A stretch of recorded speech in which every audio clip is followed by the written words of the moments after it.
हाय, मैं सोनाली हूँ। वीडियो शुरू करने से पहले मेरे चैनल सोनाली वॉइस को सब्सक्राइब करें और रेगुलर अपडेट पाने के लिए बगल में दिए गए बेल आइकन को प्रेस करें। मेरा नाम नेहा है। मैं रोज की तरह बच्चों को पढ़ा रही थी। तभी मेरे फोन पर कॉल आई। मैंने जल्दी से फोन निकाला, कॉल पिक की और कान से लगाकर बात करने लगी। साथ ही ब्लैकबोर्ड पर लिखती रही। कॉल मेरी बहन की थी। उसने बताया कि मेरे ससुराल वाले घर आए हुए हैं और मुझे जल्दी घर बुलाया। मैंने ठीक है कहा और कॉल काट दी।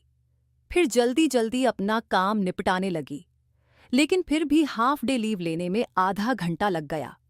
सड़क पर पहुंचते ही मैंने फटाफट एक रिक्शा पकड़ा, घर का पता बताया और खुद अपने मंगेतर को कॉल करने लगी। हर बार की तरह इस बार भी कॉल नहीं उठाई गई।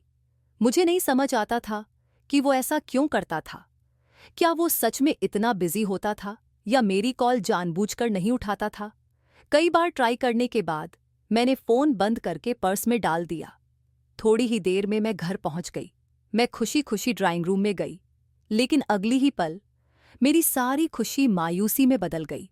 जैसे तैसे मुस्कुराते हुए मैंने सलाम किया और अपनी सास के पास जाकर बैठ गई। मेरा मंगेतर आज भी नहीं आया था। उसका ये एटीट्यूड समझ से बाहर था। ना तो वो कभी कॉल करता, न मिलने आता। एक लड़की होकर भी मैंने उसे कई बार बुलाया था, पर उसे जैसे कोई परवाह ही नहीं थी। उसकी माँ और बहनें कहती थीं कि वो मुझसे बहुत प्यार करता है, लेकिन मुझे ऐसा कभी महसूस नहीं हुआ। मैंने अपने मन को यही सोचकर समझा लिया कि शायद वो शादी के बाद वाले प्यार को अहमियत देता हो। मेरे ससुराल वाले मम्मी से शादी की तारीख लेने आए थे। ये सुनकर मुझे खुशी हुई कि अब मैं भी जल्द से जल्द शादी करके अपने घर जाना चाहती थी। लेकिन मम्मी के जवाब ने मेरे सारे अरमानों पर पानी फेर दिया। मम्मी ने कहा कि अभी शादी की तैयारियां पूरी नहीं हैं, इसलिए वो कोई तारीख नहीं दे सकती। जैसे ही तैयारियां पूरी होंगी, उन्हें बता देंगी। मेरी ननद ने अपनी माँ को समझाया कि हमें इंतजार करना चाहिए, क्योंकि उनके घर में कोई मर्द नहीं है और सारी तैयारियां उन्होंने अकेले करनी हैं। ननद की समझदारी देखकर मुझे अच्छा लगा। चाय पानी के बाद वो लोग वापस चले गए। उनके जाते ही मम्मी ने मुझसे माफ़ी मांगते हुए कहा कि वो मजबूर हैं। मेरे अलावा घर में कोई कमाने वाला नहीं है और मेरी शादी जल्दी कर देने से घर कैसे चलेगा। मम्मी की बातें सुनकर मैं उन्हें गले लग गई। उन्होंने ठीक ही कहा था कि अगर 1 साल और इंतजार कर लेते तो मेरी बहन का ग्रेजुएशन पूरा हो जाता और उसे भी किसी नौकरी पर लगा दिया जा सकता था। मैंने मम्मी को समझाया कि मैं इंतजार करने के लिए तैयार हूँ और वैसे भी मेरी उम्र तो अभी सिर्फ 22 साल है। रात को बर्तन धोने के बाद मैं अपने कमरे में गई। जैसे ही दरवाज़ा खोला, मेरी बहन डर के मारे उछल पड़ी। मैं हैरानी से उसे देखने लगी। आजकल वो बहुत डरी डरी और घबराई रहती थी। पिछले कुछ दिनों से मैं उसका ये व्यवहार देख रही थी। मैंने उससे पूछा तो उसने डरते हुए कहा कि वो डरावनी कहानियां पढ़ रही थी, इसलिए डर गई। लेकिन उसकी आंखें और हाव भाव बता रहे थे कि वो मुझसे कुछ छिपा रही थी। उस समय मैं बहुत थकी हुई थी, इसलिए और कुछ नहीं पूछा और फ्रेश होने के लिए वॉशरूम चली गई। दिन यूं ही गुजरते जा रहे थे। एक दिन स्कूल में मैं स्टाफ रूम में बैठी बच्चों की कॉपियां चेक कर रही थी। हमारे स्कूल में नियम था कि काम के दौरान फोन साइलेंट पर रहता है। 2-3 घंटे बाद जब मैं स्टाफ रूम से बाहर निकली तो रिसेप्शनिस्ट ने मुझे बताया कि मेरी मम्मी की कई कॉल्स आई थीं और वो मेरी बहन को लेकर स्कूल तक आई थीं और बहुत रो रही थीं। उसकी बातें सुनकर मैं बहुत परेशान हो गई। मैंने फौरन अपने बैग से मोबाइल निकाला। मम्मी की बहुत सारी मिस्ड कॉल्स थीं। मैंने उन्हें तुरंत कॉल की और फ़ोन की पहली ही घंटी पर उन्होंने उठा लिया। मम्मी बहुत रो रही थीं। उनकी आवाज़ से मैं बेहद परेशान हो गई। मैंने घबराते हुए पूछा, क्या हुआ मम्मी? उन्होंने रोते रोते मुझे तुरंत घर आने को कहा। मैंने छुट्टी लेने की कोशिश की, लेकिन बच्चों के एग्ज़ाम नज़दीक थे और मुझे काम करना था। इस वजह से मुझे दोपहर तक का इंतज़ार करना पड़ा। उस वक्त मेरा ध्यान बार बार मम्मी की ओर जा रहा था। समय जैसे रुक सा गया था। जैसे तैसे छुट्टी का समय हुआ और मैं बिना देर किए घर पहुंची। घर में घुसते ही मेरी बहन के कमरे से चीखने की आवाजें आ रही थीं। मेरा दिल घबरा उठा। मैं तेजी से कमरे की ओर भागी। अंदर का नजारा देखकर मेरी सांसें थम गईं। मेरी मम्मी अपनी ही बेटी को बुरी तरह पीट रही थीं। मैंने तुरंत आगे बढ़कर मम्मी को रोका और बहन को उनसे छुड़ाया। मैंने हैरानी से मम्मी से पूछा, ये क्या कर रही हैं आप? मम्मी गुस्से में बोली, इसी से पूछो, इतनी कम उम्र में ही इन्होंने ऐसा कुछ कर लिया है कि अब कहीं मुंह दिखाने लायक नहीं छोड़ा। मैं दुनिया को क्या जवाब दूंगी? मम्मी की बातें सुनकर जैसे मेरे ऊपर आसमान टूट पड़ा। मेरी बहन रोते रोते बस नहीं में सिर हिला रही थी और कह रही थी, मैंने कुछ गलत नहीं किया, मैं पाक साफ हूं। मम्मी का रो रो कर बुरा हाल था और बहन की हालत भी बहुत खराब थी। मैं चुपचाप अपनी बहन को देख रही थी। समझ नहीं आ रहा था कि इस सब पर यकीन करूं या इसे बस एक गलतफहमी समझूं। जो कुछ मेरी आंखों के सामने हो रहा था वो किसी बुरे सपने से कम नहीं लग रहा था। जैसे किसी तूफान ने मेरी जिंदगी को पूरी तरह से झकझोर कर रख दिया था। मेरा नाम नेहा है, मेरी उम्र 26 साल है और मैं यूपी के एक छोटे से शहर में रहती हूँ। पिछले 4 साल से यहाँ अकेले रह रही हूँ। कभी मेरा भी एक परिवार हुआ करता था जिसे मैं बहुत प्यार करती थी, मगर एक गलती की वजह से मैंने सब कुछ खो दिया। कभी कभी हालात इतने कठिन हो जाते हैं कि आप चाहकर भी उन्हें अपने हिसाब से नहीं बदल सकते। जब अपने ही आपको छोड़ दें तो स्थिति और भी कठिन हो जाती है। मेरी कहानी भी कुछ ऐसी ही है। जब मैं 4 साल की थी, मम्मी पापा का तलाक हो गया था। मम्मी किसी और को पसंद करती थीं, लेकिन मेरे नाना ने उनकी शादी पापा से करवा दी थी। सबको लगा था कि मम्मी शादी के बाद सब कुछ भूल जाएंगी, मगर ऐसा नहीं हुआ। मम्मी का उस व्यक्ति से छुप छुप कर संबंध बना रहा। मेरे जन्म के बाद भी मम्मी ने मेरी देखभाल नहीं की। वह अक्सर मुझे अकेला छोड़ देती। मेरे रोने या हंसने की भी उन्हें परवाह नहीं थी। शुक्र था कि उस घर में मेरी चाची थीं, जो मुझे बहुत प्यार करती थीं। वो मेरा ख्याल एक माँ की तरह रखती थीं। पापा मम्मी की हरकतों से वाकिफ थे और कई बार मम्मी को समझाने की कोशिश भी की, लेकिन मम्मी पापा के साथ रहना ही नहीं चाहती थीं।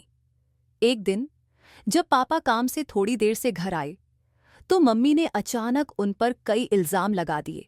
पापा ने पहले तो खुद को शांत रखा, लेकिन जब पानी सर से ऊपर चला गया तो उन्होंने मम्मी को तलाक दे दिया। मम्मी जैसे इस बात का इंतजार कर रही थीं। उन्होंने अपना सामान उठाया और घर छोड़कर चली गईं। उनके इस फैसले का सबसे बड़ा असर मुझ पर पड़ा। अब मेरी सारी जिम्मेदारी चाची पर आ गई, जिससे उनकी खुद की जिंदगी भी प्रभावित हो रही थी। 3 साल बाद पापा ने एक तलाकशुदा महिला से शादी कर ली। शुरू में मैं उनसे डरती थी, क्योंकि स्कूल में मैंने सौतेली माँ के बारे में कई डरावनी बातें सुनी थीं। लेकिन वो बहुत समझदार और सुलझी हुई महिला निकली। कुछ ही दिनों में उन्होंने मेरे दिल में अपनी जगह बना ली और मैं उन्हें मम्मी कहकर पुकारने लगी। मेरी और मम्मी की बहुत अच्छी बॉन्डिंग हो गई थी। अब चाचा शहर के बाहर रहने लगे थे और उन्होंने चाची और बच्चों को भी अपने पास बुला लिया था। घर में बस मैं, मम्मी और पापा ही रह गए थे। फिर अगले साल मेरी छोटी बहन का जन्म हुआ, जिससे जैसे हमारी जिंदगी पूरी हो गई थी। सब कुछ हंसी खुशी चल रहा था। फिर एक दिन ऐसा तूफान आया जिसने हमारी जिंदगी को बुरी तरह से बदल दिया। उस वक्त मेरी बहन केवल 2 साल की थी और मैं 10 साल की थी, जब पापा को अचानक दिल का दौरा पड़ा और उनकी उसी वक्त मृत्यु हो गई। उनकी मौत ने हमारी खुशियों को गहरा सन्नाटा दे दिया। लोग मम्मी को मनहूस और बुरी औरत कहने लगे, जो पहली शादी में सफल नहीं हुई और अब दूसरी शादी में पति को खो दिया। चाचा से भी कोई संपर्क नहीं हो पा रहा था और समाज के तानों ने मम्मी का जीना दुश्वार कर दिया। मजबूरन मम्मी को वह घर बेचना पड़ा और हम एक छोटे से गांव में चले गए। घर के पैसों से मम्मी ने एक छोटा सा मकान खरीदा और बाकी रकम बैंक में जमा कर दी। मेरा दाखिला गांव के एक स्कूल में करा दिया गया था और हमारे पास गुजारे के लिए थोड़े बहुत पैसे थे। मम्मी को अंदाजा था कि यह पैसे ज्यादा दिन तक नहीं चल पाएंगे, इसलिए उन्होंने घर पर ही कढ़ाई का काम करना शुरू कर दिया। लेकिन केवल कढ़ाई से घर का खर्च चलना मुश्किल था। जब मैं बड़ी हुई तो मैंने अंग्रेजी से ग्रेजुएशन की और एक स्कूल में शिक्षिका की नौकरी शुरू की। यह नौकरी मेरे लिए किसी सहारे से कम नहीं थी, क्योंकि आगे की पढ़ाई मेरे लिए संभव नहीं थी। मैंने अपनी बहन हिना का दाखिला एक अच्छे प्राइवेट स्कूल में करवाया। मम्मी ने मुझे बहुत प्यार दिया था और मुझे लगता था कि अब मेरा फर्ज है कि हिना को अच्छी शिक्षा देकर उसे एक बेहतर जिंदगी दूं। मम्मी ने मुझे नौकरी करने से रोका, लेकिन RS 20,000 की सैलरी छोड़ना भी मेरे लिए आसान नहीं था। मम्मी की चिंता के बावजूद मैंने नौकरी की। वक्त के साथ सब कुछ ठीक चल रहा था। जब मैं 21 साल की हुई तो मेरे लिए एक रिश्ता आया। छोटा और सादा परिवार था। लड़के की एक ही बहन थी जिसकी शादी हो चुकी थी और अब घर में उसके माता पिता और वह अकेला ही था। वे हमारे ही गली के पीछे रहते थे। मम्मी को यह रिश्ता पसंद आया तो उन्होंने शादी के लिए 1 साल का समय मांगकर मेरी सगाई कर दी। मेरे मंगेतर ने सगाई में बस 10 मिनट बिताए और फिर किसी जरूरी काम का कहकर चले गए। हमारे नंबर भी एक्सचेंज हुए, लेकिन उन्होंने मुझसे कभी खुद बात नहीं की। शुरू में यह सब मुझे अजीब नहीं लगा, लेकिन बाद में उनकी बेरुखी मुझे तकलीफ देने लगी। अब उन लोगों द्वारा दिया गया 1 साल का समय पूरा हो चुका था और वो लोग शादी की तारीख तय करने आए थे। मम्मी ने थोड़ा और समय मांगा और मेरे मंगेतर ने इसे बिना किसी आपत्ति के मान लिया। उस वक्त मेरी बहन हिना 9वीं कक्षा में थी और 13 साल की थी। हम दोनों ही उसका बहुत ख्याल रखते थे और उसकी हर जरूरत पूरी करते थे। वो हमारी लाडली थी। लेकिन उस दिन जो खबर मैंने सुनी, उसने मुझे पूरी तरह झकझोर कर रख दिया। मुझे समझ नहीं आ रहा था कि क्या कहूं, कहाँ गलती हो गई, कहाँ हमारी परवरिश में कमी रह गई। मम्मी ने बताया कि जब हिना स्कूल से आई तो उसकी तबीयत बहुत खराब थी। उसे चक्कर आ रहे थे और पेट में दर्द भी था। मम्मी ने तुरंत उसे अस्पताल पहुंचाया। डॉक्टर को शक हुआ तो उन्होंने कुछ टेस्ट करवाए, जिनकी रिपोर्ट पॉजिटिव आई। रिपोर्ट देखकर डॉक्टर ने बताया कि हिना गर्भवती है। इस खबर ने मुझे अंदर तक हिलाकर रख दिया। मैं अपनी बहन के पास गई और उससे पूछना चाहा कि आखिर ये सब कैसे हुआ। मेरी बात पूरी भी नहीं हुई थी कि हिना रोते हुए कहने लगी, मैंने कुछ गलत नहीं किया, मैं पाक साफ हूं। और यह कहते हुए वो कमरे में भाग गई और दरवाज़ा बंद कर लिया। मैंने कई बार दरवाज़ा खटखटाया, लेकिन उसने दरवाज़ा नहीं खोला। मुझे समझ नहीं आ रहा था कि ये सब कैसे हो सकता है। अगली सुबह मेरे उठने से पहले ही हिना स्कूल जा चुकी थी। मैं दिन भर बेचैन रही। मेरी एक सहेली ने सलाह दी कि मामले की शुरुआत में ही मेरी बहन का गर्भपात करवा दूं।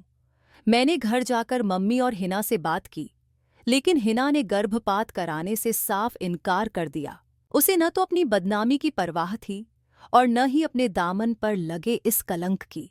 वो बहुत सुकून से बैठी हुई थी, जैसे कुछ हुआ ही न हो। मगर मैं बेचैन थी। मुझे डर था कि अगर मेरे ससुराल वालों को इस बात की भनक भी लग जाती तो वे बिना वक्त गंवाए रिश्ता तोड़ देते। मुझे इस परेशानी का हल ढूंढना था, क्योंकि ये हमारी इज्जत के लिए एक बड़ा खतरा था। जितना ये मामला खुलता, उतनी ही मुसीबतें बढ़तीं। मेरी बहन की तबीयत भी खराब होती जा रही थी। उसका पीला पड़ता चेहरा लोगों को शक में डाल सकता था। इसलिए मम्मी ने उसका स्कूल छुड़वा दिया और वो बस कमरे में ही रहने लगी।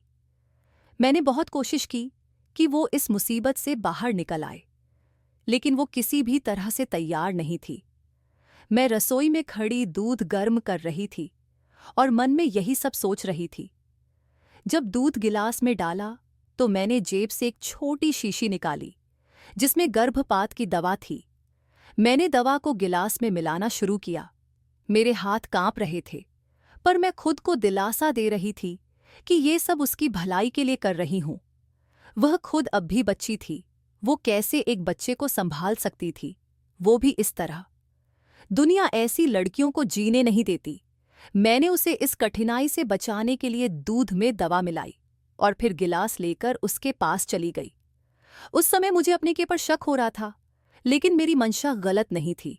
मैं बस चाहती थी कि ये मुसीबत टल जाए और हम सबकी जिंदगी फिर से पहले जैसी हो सके।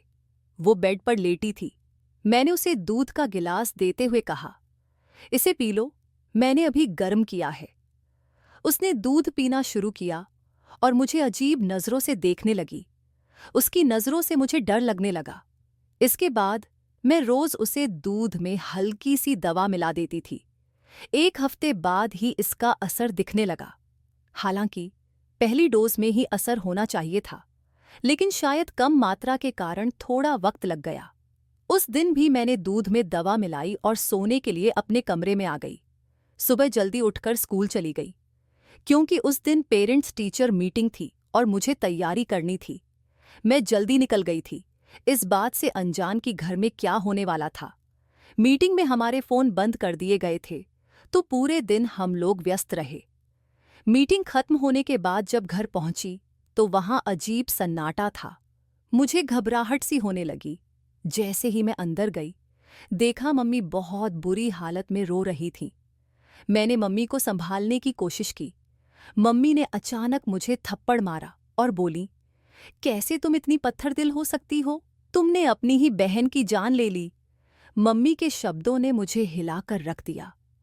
उन्होंने मुझसे कहा, मैंने तुम्हें मां से भी ज्यादा प्यार दिया था और तुमने मेरी बच्ची की जान ले ली।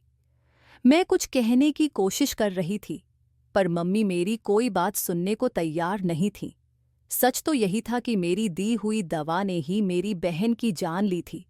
उसकी नाजुक हालत ने दवा को बर्दाश्त नहीं किया और वो अपनी जिंदगी की लड़ाई हार गई। मम्मी ने मुझे बहन का अंतिम दर्शन तक करने नहीं दिया। कुछ देर बाद मेरे ससुराल वाले भी वहां आ गए थे और सबको यही बताया गया कि छिपकली वाला दूध पीने से बहन की मौत हुई। असली सच सिर्फ मैं और मम्मी ही जानते थे। मेरी बहन को दफनाने के बाद मुझे उसे अंतिम विदाई का मौका भी नहीं दिया गया। इसके बाद जिंदगी फिर से अपने ढर्रे पर लौट आई, लेकिन मेरे लिए सब कुछ हमेशा के लिए बदल चुका था। मैंने मम्मी को मनाने की पूरी कोशिश की, लेकिन अंदर ही अंदर मैं टूट चुकी थी। दिन रात मेरी बहन मेरे सपनों में आकर मुझसे अपने दर्द का हिसाब मांगती थी। पहले तो मैंने इसे नजरअंदाज किया, लेकिन अब ये ख्वाब लगातार आने लगे थे। आखिरकार मैंने फैसला किया कि कुछ दिनों के लिए यहां से दूर चली जाऊं। शायद माहौल बदलने से मम्मी भी थोड़ी राहत महसूस करे। उन सपनों की वजह से मेरी रातों की नींद उड़ चुकी थी और जागते जागते मेरी तबीयत खराब हो गई थी। मुझे उम्मीद थी कि इस बदलाव से मेरी सेहत पर भी अच्छा असर पड़ेगा। छुट्टियां लेने के लिए मुझे स्कूल जाना था, इसलिए मैंने घर का ताला लगाया। मम्मी कहीं बाहर गई हुई थी, इसलिए मैंने चाबी पड़ोस की आंटी को दे दी ताकि मम्मी को इंतजार न करना पड़े। जैसे ही मैं स्कूल पहुंची, प्रिंसिपल ने कहा कि मुझे थोड़ी देर के लिए बच्चों के असेंबली में शामिल होना होगा।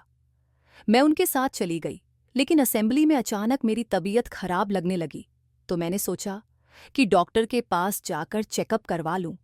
जब मैं अस्पताल पहुंची, तो वहां एक बेड पर दर्द से कराहती हुई लड़की को देखा। वो कोई और नहीं, बल्कि मेरी बहन थी। ये देखकर मेरा दिल धक से रह गया। मेरी मम्मी डॉक्टर के सामने हाथ जोड़कर मेरी बहन को बचाने की मिन्नतें कर रही थीं। मैं थोड़ी पीछे खड़ी थी, इसलिए उन्होंने मुझे नहीं देखा।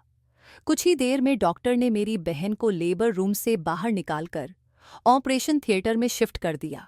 करीब 1 घंटे के ऑपरेशन के बाद डॉक्टर ने मुझसे कहा कि मेरी बहन के पेट में कोई बच्चा नहीं, बल्कि एक रसोली ट्यूमर थी, जिसने उसके पेट को बड़ा कर दिया था। डॉक्टर ने बताया कि वो लड़की एक बार पहले भी यहां आई थी और उस वक्त उन्हें रसोली का शक हुआ था। उन्होंने कुछ टेस्ट भी किए थे, लेकिन इमरजेंसी के चलते रिपोर्ट बदल गई थी और गलती से प्रेगनेंसी की रिपोर्ट मम्मी ले गई थी। उसके बाद वो कभी यहां आई ही नहीं।